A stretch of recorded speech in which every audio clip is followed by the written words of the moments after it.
বাংলা সাহিত্যের চিরস্বরযুগের ঐশ্বর্য স্বরূপ কিছু রচনা নিয়ে আমাদের এই শ্রদ্ধার্ঘ নিবেদন। 1921 সালের 2রা মে বাংলার নামজাদা সাহিত্য অনুরাগী রায় পরিবারে জন্মগ্রহণ করেন পরবর্তীতে একাধারে লেখক, সিনেমা পরিচালক, অঙ্কন শিল্পী, লিপিশিল্পী প্রভূত বিষয় অসম্ভব দক্ষ হয়ে ওঠা বাঙালির গর্ব তিনি সত্যজিৎ রায়। যাকে চেনেন না এমন বাঙালি পাওয়া দুষ্কর। সকলের প্রিয় ফেলুদা, প্রফেসর শঙ্কু, তারিণী খুড়ো প্রমুখ কালজয়ী চরিত্রের স্রষ্টা তিনি। এছাড়াও পথের পাঁচালী, অপুর সংসার, অপরাজিত, চারুলতা, আগন্তুক প্রভৃতির চলচ্চিত্রায়নে তিনি অত্যন্ত গুরুত্বপূর্ণ নির্দেশন স্থাপন করেছেন। সমগ্র জীবনে সকল সিনেমার পরিচালক হিসেবে তিনি 1992 সালে অস্কার পান। এছাড়াও ভারতরত্ন, ন্যাশনাল ফিল্ম অ্যাওয়ার্ড প্রভৃতি পুরস্কারে তিনি ভূষিত হন। বাংলা সাহিত্য ও চলচ্চিত্র জগতের দুর্ভাগ্যজনক নক্ষত্রপতন ঘটে 1992 সালের 23 এপ্রিল। লেখকের জন্মশতবার্ষিকী উপলক্ষে আমাদের আজকের নিবেদন সত্যজিৎ রায়ের লেখা লাখপতি। আনন্দ প্রকাশনা সংস্থা থেকে প্রকাশিত গল্প 101 নামক গ্রন্থটি থেকে পাঠ করছি। গল্প পাঠে অর্ক। শুরু হচ্ছে লাখপতি।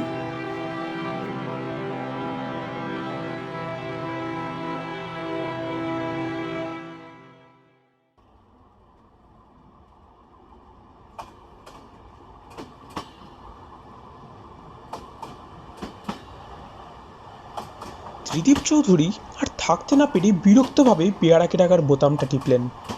কিছুক্ষণ থেকেই তিনি অনুভব করছেন যে কামরাটা যত ঠান্ডা হওয়ার কথা মোটেই তত ঠান্ডা নয়, অথচ তার 3 সহযাত্রী দিব্যি নাক ডাকিয়ে ঘুমোচ্ছেন। এটা যে কী করে সম্ভব হয় তা ত্রিদীপবাবু মোটেই বুঝতে পারলেন না।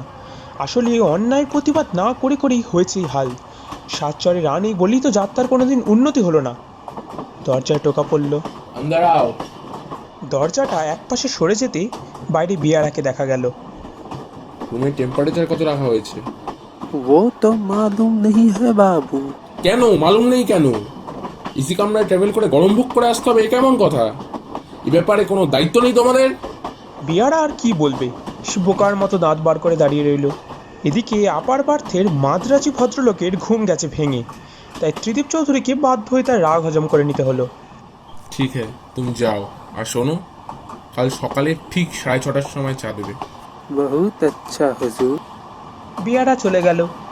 ত্রিদীপবাবু দরজা বন্ধ করে তার জায়গায় শুয়ে পড়লেন। এসব ল্যাঠা ভোগ করতে হতো না যদি তিনি প্লেনে আসতেন। তার মতো অবস্থার লোকেরা কলকাতা থেকে রাঁচি সাধারণত প্লেনেই যায়। মুশকিল হচ্ছে কি, প্লেনে যাত্রা সম্পর্কে ত্রিদীপবাবু একটা আতঙ্ক বোধ করেন। সেটা কাটিয়ে ওঠা তার পক্ষে অসম্ভব। বছর 12 আগে তিনি একবার প্লেনে করে বোম্বাই গিয়েছিলেন। সে এক ভয়াবহ অভিজ্ঞতা। সেদিন আবহাওয়া ছিল প্রতিকূল, ফলে প্লেন আকাশে ওঠার সঙ্গে সঙ্গে যে ঝাঁকুনি শুরু হয় সেটা চলে একেবারে শেষ পর্যন্ত। সেদিনই ত্রিদীপবাবু মনে মনে প্রতিজ্ঞা করেন যে তিনি আর কখনো প্লেনে চড়বেন না। তাই এবার যখন রাঁচি যাওয়ার দরকার হলো তখন তিনি সরাসরি রাঁচি এক্সপ্রেস বুকিং করলেন। এসিতে আরামের প্রত্যাশা করেছিলেন, কিন্তু এখন সে আশায় জলাঞ্জলি দিয়ে অন্ধকার কামরায় শুয়ে নানান চিন্তার মধ্যে নিজেকে ডুবিয়ে দিলেন। বিশেষ করে মনে পড়ছে তার ছেলেবেলার কথা। রাঁচিতেই তার জন্ম। তার বাবা আদিনাথ চৌধুরী ছিলেন নামকরা ডাক্তার। ত্রিদীপবাবু স্কুলের পড়াশোনা রাঁচিতে শেষ করে কলকাতায় চলে যান কলেজে পড়তে। মামা বাড়িতে থেকে বিয়ে পর্যন্ত পড়ে কিছুদিনের মধ্যেই তার এক মারোয়ারি বন্ধুর পরামর্শে ব্যবসার দিকে ঝেঁকেন। লোহা লক্করের ব্যবসা দিয়ে শুরু করে অল্প দিনের মধ্যেই ব্যাংকে তার অনেকগুলি টাকা জমে যায়। তিনি বুঝতে পারেন যে ভাগ্যলক্ষ্মী তার প্রতি সবিশেষ প্রসন্ন। সেই থেকে তিনি কলকাতাতেই থেকে যান। যদিও বাপ মা রাজি ছাড়েননি। প্রথমে সর্দার শঙ্কর রোডে একটি ফ্ল্যাটে, তারপর রোজগার বাড়লে হ্যারিংটন স্ট্রিটে একটি দোতলা বাড়ির একতলাটা ভাড়া নেন ত্রিদীপবাবু। বাপ মায়ের সঙ্গে যে একেবারে যোগাযোগ ছিল না তা নয়, প্রতি বছর অন্তত একবার 7 দিনের জন্য এসে পৈতৃক বাড়িতে কাটিয়ে যেতেন ত্রিদীপবাবু। বাপ মায়ের অনুরোধেই তিনি 26 বছর বয়সে বিয়ে করেন। 2 বছর পর তার একটি ছেলে হয়। সেই ছেলে এখন আমেরিকায় পড়াশোনা করছে। আর কোনো সন্তান হয়নি তার। স্ত্রী মারা গেছেন 3 বছর হলো। মা দেহ রেখেছেন 72-তে আর বাবা 74-এ। রাঁচির সেই বাড়ি এখনও রয়েছে একটি চাকর ও একটি মালির জিম্মায়। ত্রিদীপবাবু নিয়মিত তাদের মাইনে দিয়ে এসেছেন গত 10 বছর ধরে। বাড়িটা রাখার উদ্দেশ্য হলো মাঝে মাঝে 2-4 দিন বিশ্রাম করে যাওয়া, কিন্তু রোজগারের ধান্দায় সেটা আর হয়ে ওঠেনি। 3 দিন বিশ্রাম মানেই তো 1000-5 টাকা হাতছাড়া হয়ে যাওয়া। যে মানুষের জীবনের একমাত্র লক্ষ্য হলো অর্থ উপার্জন, আর তার বিশ্রামের ফুরসত কোথায়? ত্রিদীপবাবু আজ লাখপতি। বাঙালিরা ব্যবসায় রোজগার করতে পারে না, এই অপবাদের মুখে তিনি ঝাড়ু মেরেছেন। এইবার যে 10 বছর বাদে ত্রিদীপবাবু রাঁচি যাচ্ছেন, এটা বিশ্রামের জন্য নয়। রাঁচিতে লাক্ষার ব্যবসা একটা বড় ব্যবসা। এই ব্যবসায় কোনো সুবিধা করতে পারেন কি না সেইটা যাচাই করে দেখার জন্য রাঁচি যাচ্ছেন। পৈতৃক বাড়িতেই থাকবেন তিনি, এবং দুদিনের মধ্যেই কাজ হয়ে যাবার কথা। প্রশান্ত সরকারকে তিনি চিঠি লিখে জানিয়ে দিয়েছেন আসছেন বলে। সেই তার বাড়িতে গিয়ে চাকরদের বলে সব ব্যবস্থা করে রাখবে। প্রশান্ত তার বাল্য বন্ধু, রাঁচির এক মিশনারি স্কুলে মাস্টারি করে। ত্রিদীপবাবুর সঙ্গে তার যোগাযোগ নেই বললেই চলে। যদিও পুরনো বন্ধুর জন্য তিনি এইটুকু করতে রাজি হবেন, এটা ত্রিদীপবাবু বিশ্বাস করেন। আশ্চর্য, এইসব ভাবতে ভাবতেই কখন যে ত্রিদীপবাবুর ঘুম এসে গেল এটা তিনি জানতেও পারলেন না। তারও যে অন্য 3 জনের মতো নাক ডাকে, সেটা কি তিনি জানেন?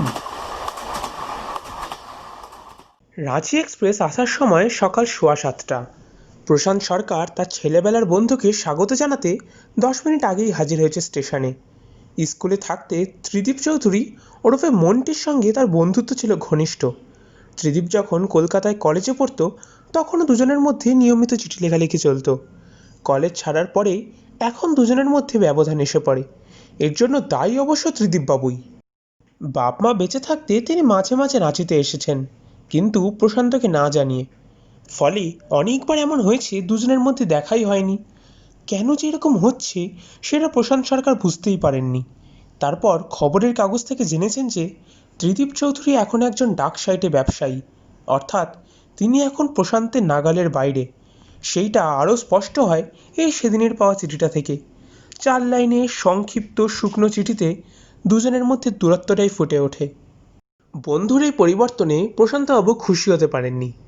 স্কুলের সেই সরল হাসি খুশি মন্টুর সঙ্গে এই লাখপতি ত্রিদীপ চৌধুরীর যেন কোনো মিল নেই। মানুষ কি বয়সের সঙ্গে সঙ্গে সত্যি এত বদলে যায়? ত্রিদীপ চৌধুরীর যে অভাবনীয় আর্থিক উন্নতি হয়েছে সেটা অস্বীকার করা যায় না, কিন্তু টাকার গরমটাকে কোনোদিনই বিশেষ আমল দেন না প্রশান্ত সরকার। তার চরিত্রের এই বিশেষ দিকটা তার বাবার কাছ থেকে পাওয়া। প্রমোদ সরকার ছিলেন গান্ধীভক্ত আদর্শবাদী পুরুষ। প্রশান্ত নিজের জীবনে তেমন কোনো উত্থান পতন ঘটেনি। একজন স্কুল মাস্টারের জীবনে কতই বা রকমফের হবে। তাই আজ তাকে দেখলে ছেলেবেলার প্রশান্ত ওরফে পানুকে চিনতে কোনো অসুবিধা হয় না। কিন্তু ত্রিদীপ চৌধুরীর সম্বন্ধে সে কথা বলা চলে কি, সেটা জানার জন্যই প্রশান্ত সরকার উদ্গ্রীব হয়ে আছেন। ছেলেবেলার বন্ধু আজ লক্ষ্যপতি হয়ে যদি দিমাগ দেখাতে আসে, তাহলে সেটা বরদাস্ত করা মুশকিল হবে। ট্রেন এলো 10 মিনিট লেটে। মাত্র 3 দিনের জন্য আসা, তাই ত্রিদীপবাবু সঙ্গে একটা ছোট স্যুটকেস আর একটা ফ্লাস্ক ছাড়া আর কিছুই আনেননি।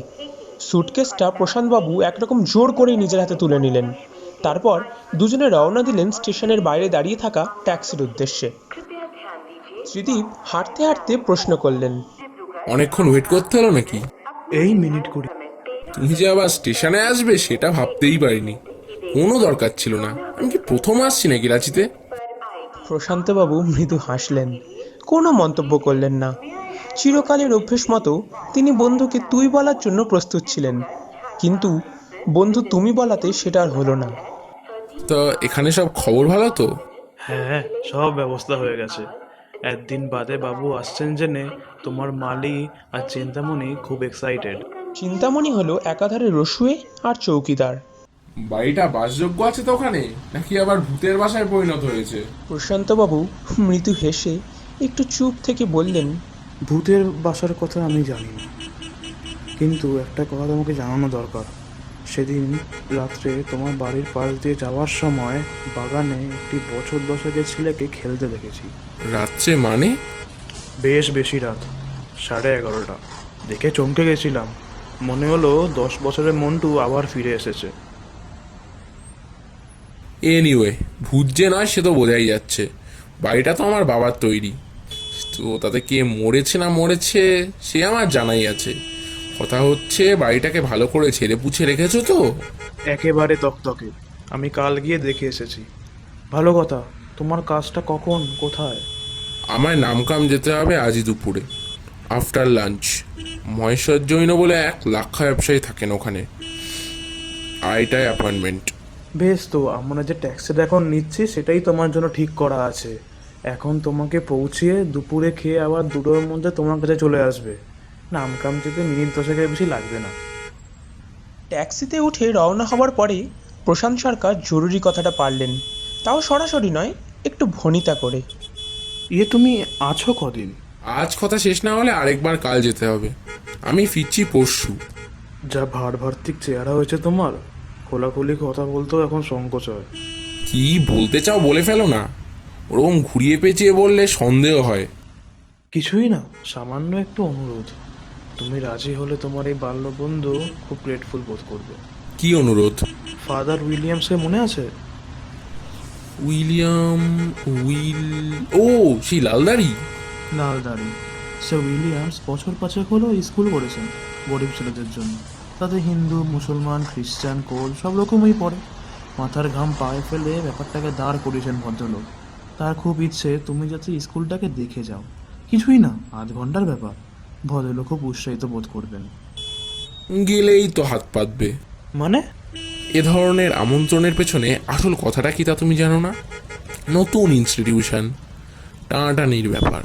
এই একজন পয়সাওয়ালা মক্কেলকে ধরে তাকে কিছুটা আপ্যায়ন করে তার মাথায় হাত বুলিয়ে শেষে ভিক্ষের ঝুলিটা তার সামনে তুলে ধরা।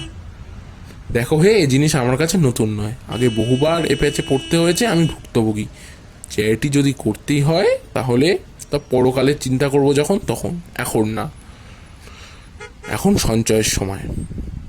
আর একবার পরোপকারী হিসাবে নাম হয়ে গেলে আর নিস্তার নেই। কাজেই এই ধরনের রিকোয়েস্ট আমাকে করবে না, আমি শুনবো না।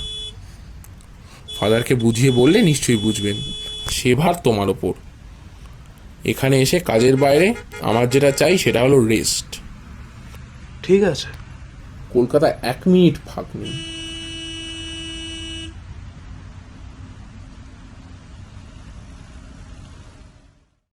এমন একটা প্রস্তাবের যে এই প্রতিক্রিয়া হতে পারে সেটা প্রশান্তবাবু ভাবতে পারেননি।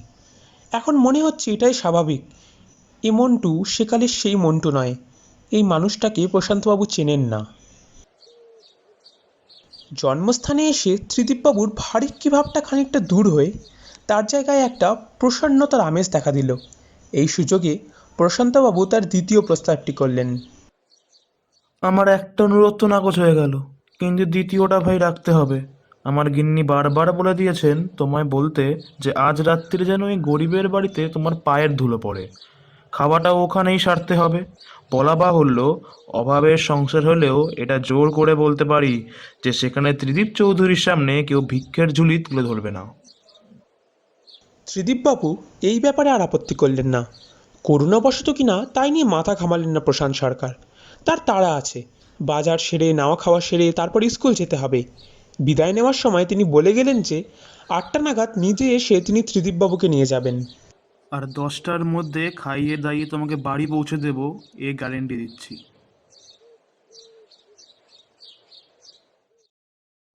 ত্রিদীপ চৌধুরীর ব্যক্তিত্ব আর তার তীক্ষ্ণ বুদ্ধিদীপ্ত কথাবার্তা, এই দুটোই যে তার সাফল্যের অন্যতম প্রধান কারণ সেটা আজ আর একবার প্রমাণ হয়ে গেল। রাঁচিতে আসা বৃথা হয়নি। তার নানান ব্যবসার সঙ্গে লাক্ষাযুক্ত হয়ে তার জীবনটাকে আরেকটু জটিল করে তুলল সেটা ঠিক, কিন্তু সেই সঙ্গে অতিরিক্ত আয়ের কথাটা ভাবলে আর আক্ষেপ করার কোনো কারণ থাকে না।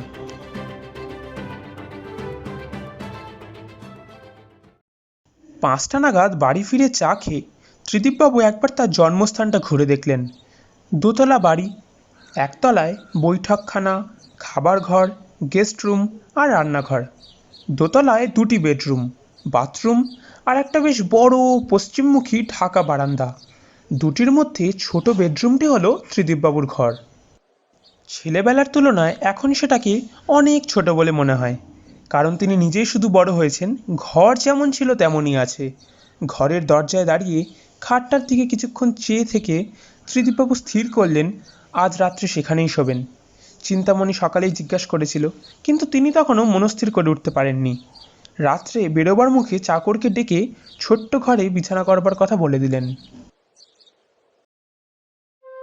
প্রশান্ত সরকারের স্ত্রী বেলা সুগৃহিণী, এবং রন্ধনে সুনিপুণা, তাই খাওয়া হলো পরিপাটি।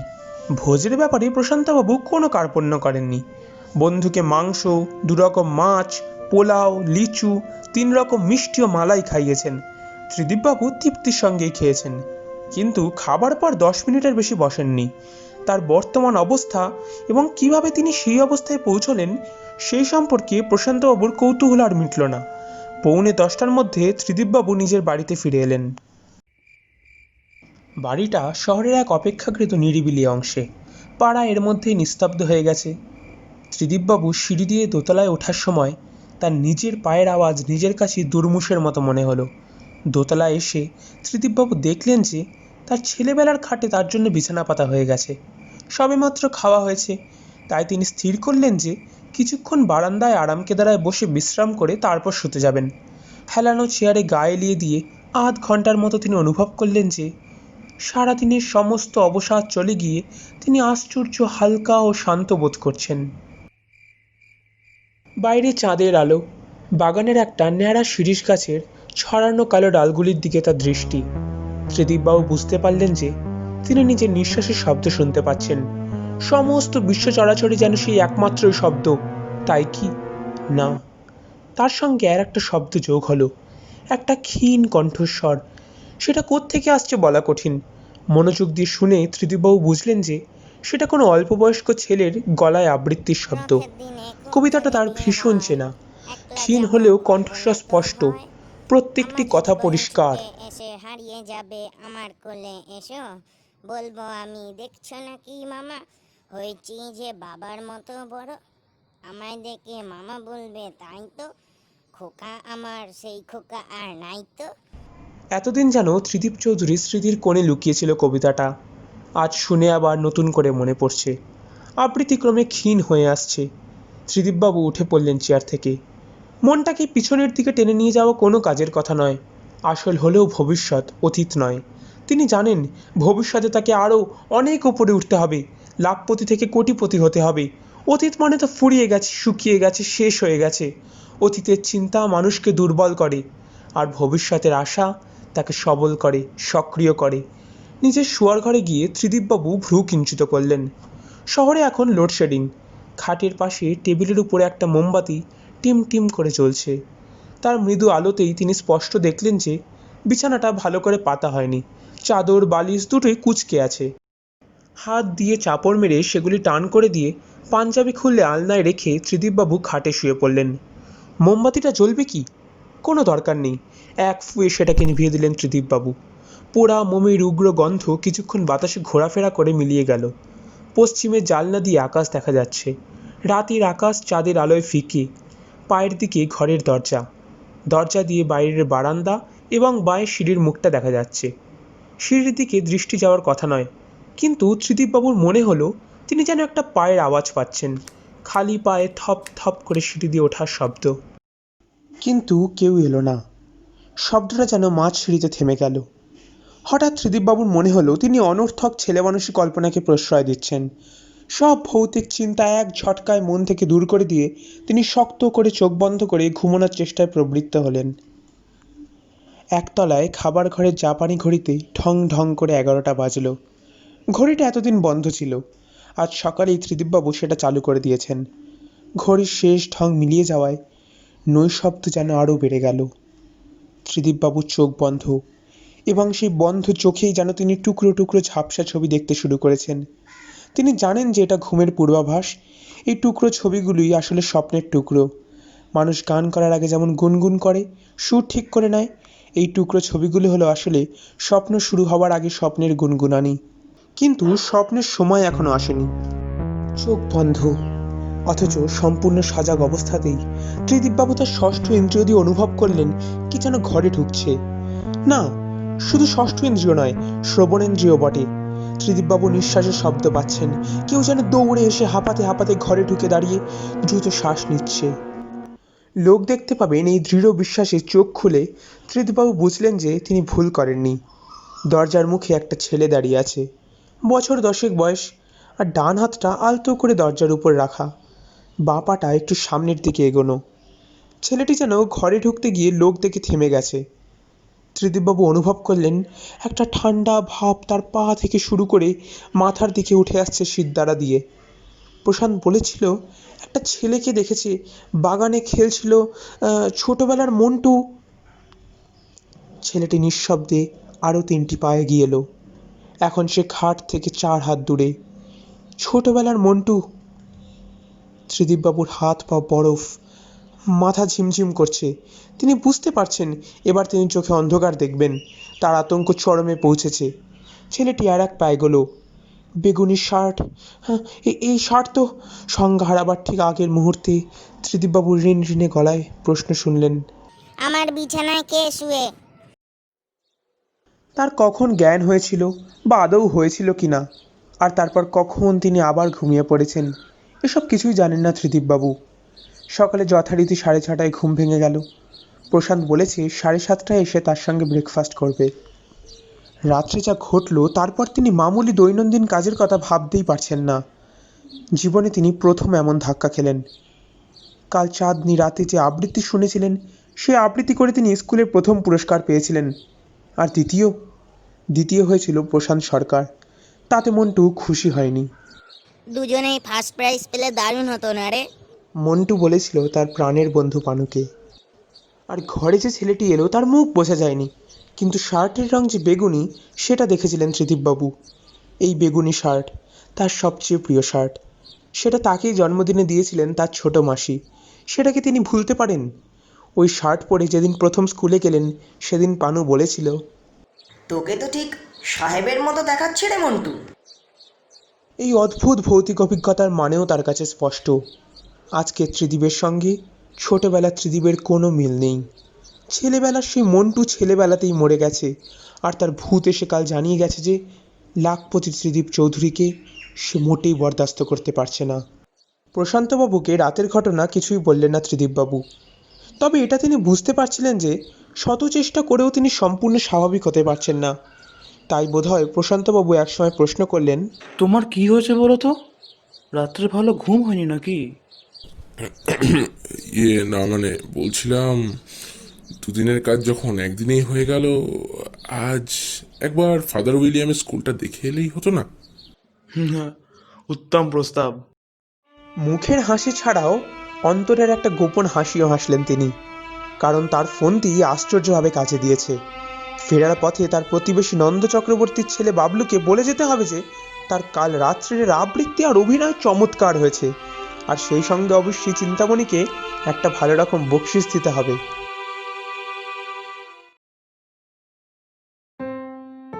শুনছিলেন লাখপতি। ত্রিদীপ চৌধুরীর চরিত্রে অগ্নি, প্রশান্ত সরকারের চরিত্রে শিলাজিৎ, অন্যান্য চরিত্রে জয়, শৌর্য ও অনিকেত। এডিটিং ও আবহ সঙ্গীতে শৌর্য, পরিচালনা ও বিশেষ সহযোগিতায় রিয়ান। আমরা খুব দ্রুত ফিরব আরও একটি গল্প নিয়ে। ততদিন ভালো থাকুন, সুস্থ থাকুন।